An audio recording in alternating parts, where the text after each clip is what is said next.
2 घंटे से दो लाइन में है। किन मुद्दों पर इस बार वोट देने आए? विकास के मुद्दों पर। विकास एक मुद्दा रहेगा। हाँ, अच्छा, यहाँ पर आम लोग कह रहे हैं कि सड़कों का निर्माण, नालियों का निर्माण जो नहीं हुआ, मानते हैं कि ऐसी चीज का हो रहा है, सब हो रहा है, सारी चीजें हो रही सब हो रही है। अच्छा, महंगाई को लेकर भी महिलाएं कह रही हैं कि महंगाई नहीं है, कोई कोई महंगाई कुछ नहीं। नहीं है। आपको क्या लगता है? मुझे तो कुछ लगता ही नहीं। मेरे देश के साथ अच्छा हो रहा है, मेरा देश ग्लोबल में अच्छा कर रहा है, तो इससे बड़ा चीज़ और क्या हो सकता है। खुशी है कि देश आगे बढ़ रहा है, क्या इन्हीं मुद्दों पर वोट देंगे? एकदम इसी मुद्दे पे वोट देंगे और हमेशा देंगे। जो हमारे देश को आगे लेके चलेगा उसी के साथ रहेंगे।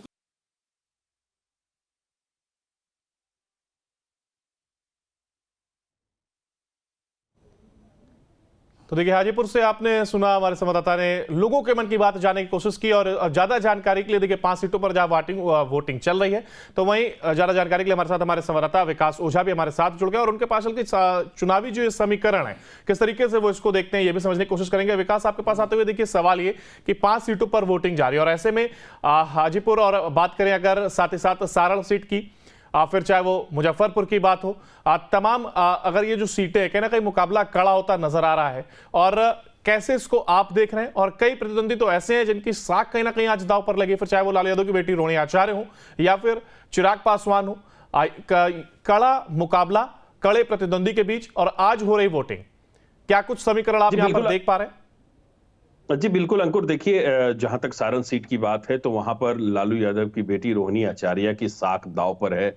वहीं पूर्व केंद्रीय मंत्री रहे जो राजीव प्रताप रूडी हैं, उनके सामने रोहिणी आचार्य है, तो वहां दोनों के जो साख हैं वो दांव पर है। हालांकि राजीव प्रताप रूडी ने कई बार ये कहा है कि उन्होंने लालू यादव को हराया है, मतलब उनकी मां राबड़ी देवी को हराया है, रोहिणी आचार्य की मां राबड़ी देवी को हराया है, तो वो कॉन्फिडेंट काफी दिख रहे हैं। जब हम लोगों ने उनसे बात की तो वो काफी कॉन्फिडेंट दिख रहे हैं। तो निश्चित तौर पर जो राजीव प्रताप रूडी हैं, रोहिणी आचार्य हैं, दोनों के जो शाख हैं वो दांव पर है। रही बात हाजीपुर सीट की, तो वहां से चिराग पासवान चुनाव लड़ रहे हैं। तो हाल ही में जब प्रधानमंत्री मोदी ने जब वहां पे जनसभा की थी तो हम लोगों ने सभी ने सुना था कि किस तरीके से प्रधानमंत्री ने चिराग की तारीफ की थी। चिराग के बारे में कहा गया था कि जो प्रधानमंत्री मोदी हैं उन्होंने कहा था कि रामविलास पासवान के बेटे होने का गुरूर बिल्कुल भी चिराग पासवान में बतौर सांसद जब वो सदन में थे तो देखने को नहीं मिला। तो ये तमाम चीजें जो हैं कहीं ना कहीं चिराग पासवान के पक्ष में भी जाती हैं।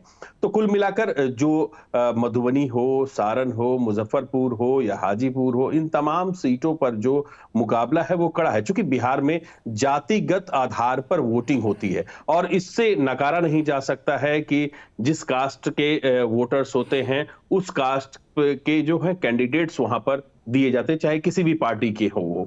जैसे अब हम बात करते हैं स्पेशली मुजफ्फरपुर की, तो वहां भी जो बीजेपी ने कैंडिडेट्स दिया है उस जाति का दिया है जो जाति वहां पर निर्णायक वोटर है। तो निश्चित तौर पर जो बिहार का मुकाबला है वो थोड़ा टफ दिख रहा है। हालांकि कुछ एक सीटों पर अगर देखें तो वहां पर जो कैंडिडेट्स हैं वो कॉन्फिडेंट दिख रहे हैं, जैसे हाजीपुर हो गया, और सारण की बात करें तो वहां पर राजीव प्रताप रूडी थोड़े कॉन्फिडेंट दिख रहे हैं। बाद बाकी जो 3 और लोकसभा सीटें हैं वहां पर कांटे की टक्कर देखने को मिल रही है।